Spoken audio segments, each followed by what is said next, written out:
Hello, I am Colin Foley, and I am a new ATS here at Emory-Henry. I am currently a sophomore, and I'm from Chesapeake, Virginia, and I also play soccer here.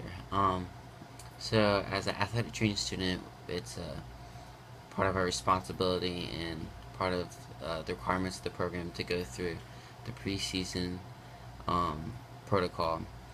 And during this preseason was about a week period where we learned scenarios, different regulations and guidelines that many people wouldn't think occur in athletic training.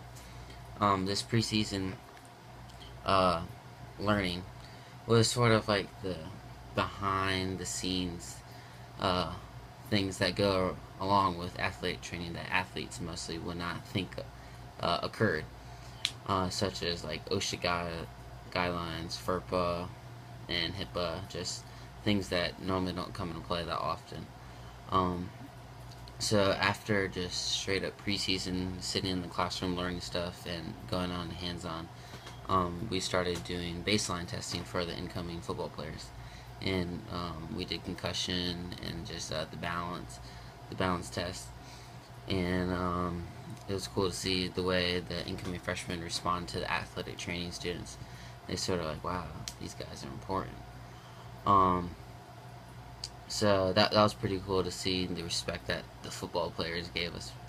And then it was kind of interesting to see how that respect changed once you started serving them in the clinic. So at first, some people are nonchalant about it and aren't appreciative of what you're doing for them, even though it might be something minuscule as wound care, water, make sure the water bottles are filled, or even just ankle tape. Some people, it means the world to them, and some people are nonchalant as if our only job is to ever just be a maid to them, but it's part of it. Um, so far, I would say I'm having a good time, of course.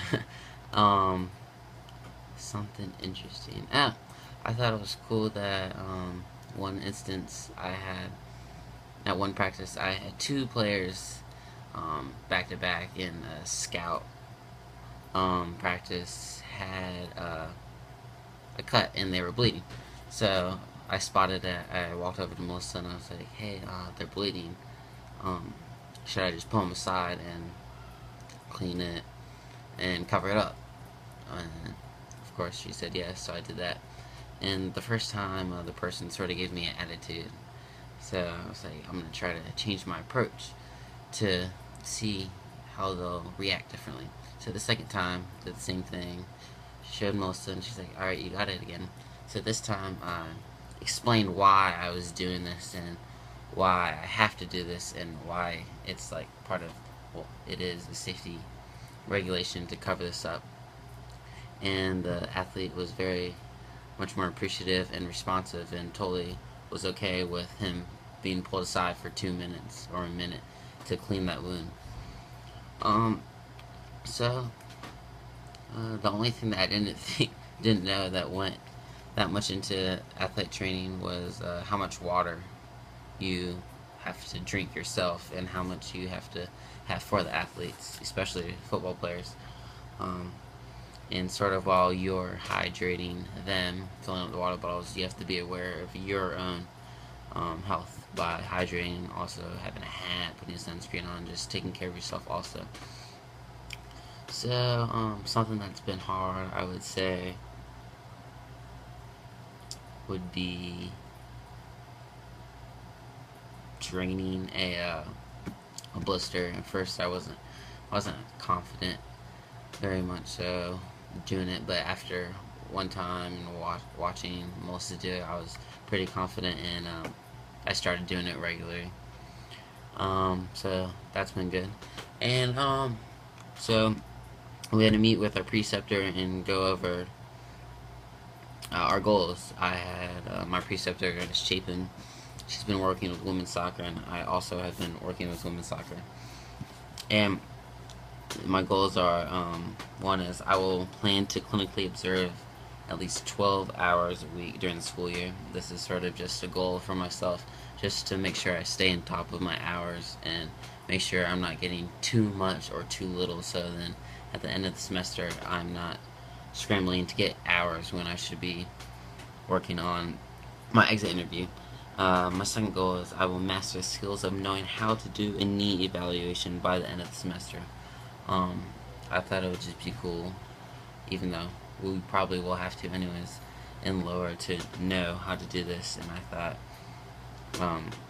it's just a common, not really a common injury, but just something that's essential to athletic training that I would like to do without any hesitation. My third goal is I will master all the modalities listed in my book by the end of the fall sports season.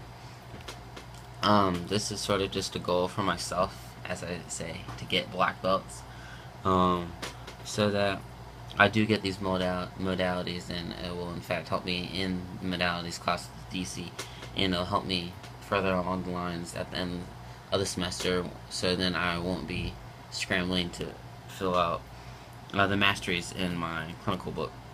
And then my fourth is I will be comfortable in taking the lead in a C-spine injury, whether it's on a spine board or not. And when we're doing preseason, I thought it was cool how the juniors just instinctively knew, even though they might have been a little rusty, or they just knew what to do. It was like second nature to them, leading us, and I would like to not be the one that, not that I'm complaining or anything, not be the one that is the little helpers, but someone that takes charge in the injury, as if they are the head athletic trainer in the scenario. And that's it. I chose these goals because I felt like it'd be a good foundation for how I need to go through with this program, and it helped me to stay on track for myself. And so I'm all set at the end of the semester, and I can really focus on the important things. Okay, well, here's my first journal. Thank you for watching.